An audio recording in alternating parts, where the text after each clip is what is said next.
Welcome to another edition of Walking with the Wrights. And today we are on Maho Beach on St. John Island. Way out in the U.S. Virgin Islands. If you've never been here, put it on your bucket list. Absolutely. I would highly recommend doing that. Yeah, there are just a ton of beautiful beaches, beautiful mountains, so much to do. And the water is so clear and warm, and the beaches are white and beautiful.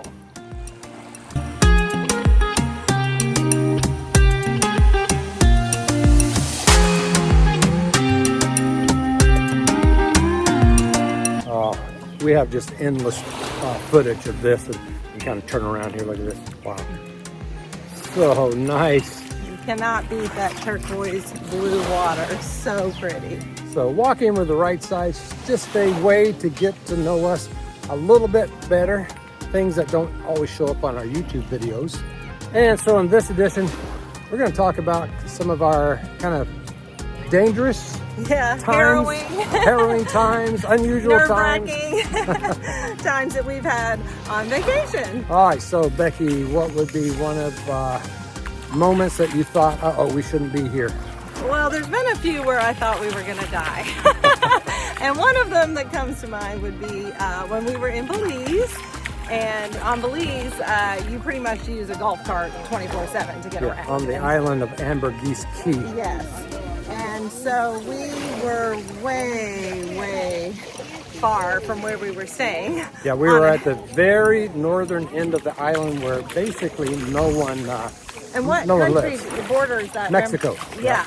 Was it Mexico? Yep, Mexico. Oh, okay. And Belize, they almost touch where we were. Okay, so anyway, we were way out there on a little trail. We hadn't seen anybody for miles. Yeah. And then all of a sudden, here comes a golf cart with two men with machetes. And as we could see them, we're like, okay, so what do we do? Do we just jump in the water and start swimming?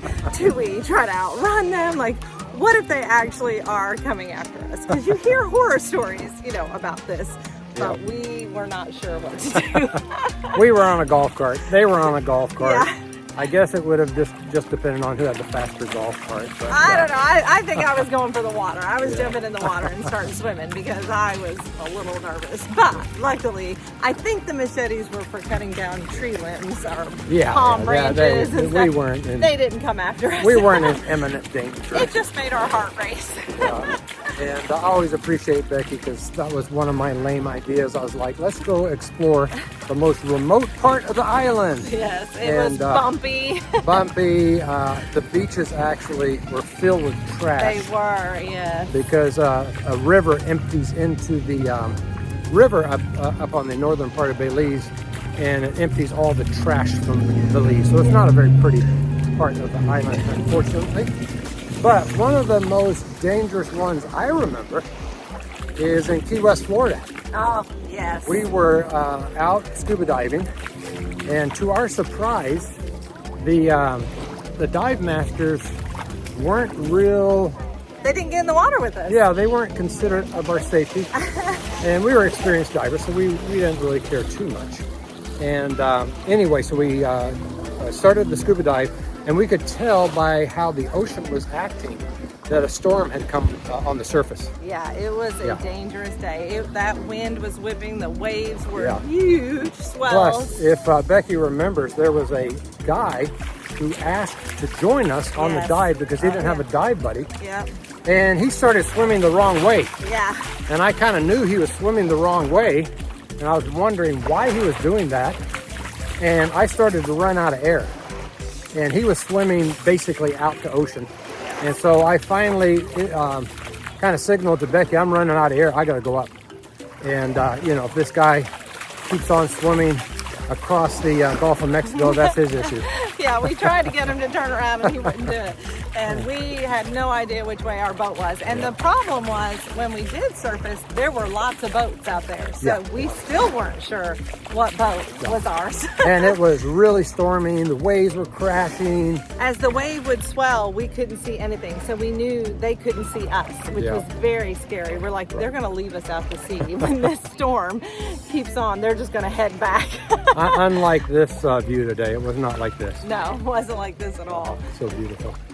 So fortunately for us, there was a nearby boat that we weren't diving with, but he signaled me over. Yes. And so I crawled aboard that boat, and so did Becky. Yeah, He got us back to us, our boats. Yeah. But do you remember there was another scary part about that? Do you remember? Nope. When we were treading water at the top while we were waiting and trying to figure out what to do and which boat to swim to, we saw sharks below us. Do you remember that now? Don't even remember that. Oh, yeah. I was more worried about the storm than any sharks. Which we usually don't mind sharks, but I don't like them when we're at the top. I like them when we're diving with them, not snorkeling or swimming around at the top where they might confuse us with something.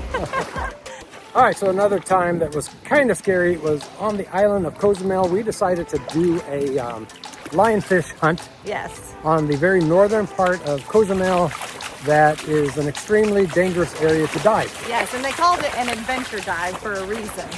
Yeah.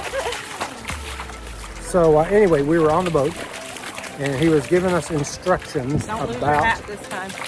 Duck under this tree. Oh, I'm ducking under the tree here. Here we go.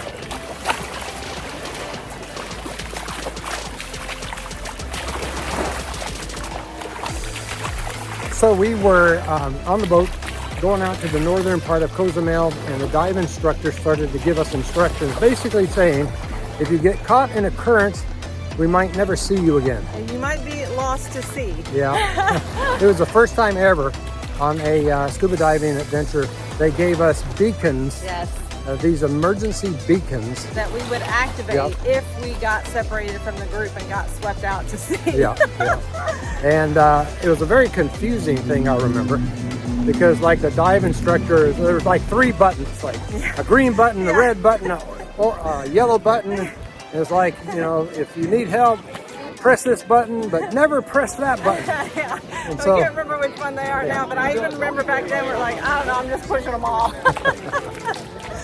So that was a really cool dive, but we have a YouTube video about that one. Yeah, you caught some lionfish that day. It was a great that was pretty dive. Exciting, and we didn't get swept out to sea, and actually the current was not that bad.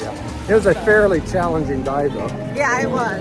But, you know, it can't be that challenging when one of the dive masters, remember that guy, wasn't he like walking on the ocean with his spear gun? I mean, he was like so crazy. I'm sure he had a mask on, but yeah, the mask on, the tank, of course, and he was a local guy, and he would just walk on the bottom of the ocean, spearing lobster is what he was doing. Yeah, lobster catching and lobster. lionfish. Yeah. It was crazy to see. And he did not have a dive watch; he had a Casio watch, and so that was pretty cool. Yeah.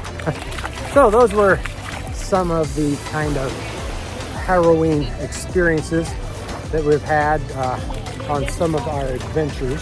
Yeah, we've had a few where just like minor technical things diving where the air was leaking or whatever we had to surface to fix and things like that. But those were the ones where I thought, our kids might be getting their inheritance. Yeah, I'm glad they did. Wow, look at this, Becky. So nice. All right, so that's another edition of The Right Sights. There's Becky. Sorry. Make sure to join us on Tuesdays for more episodes of Walking with the Rights.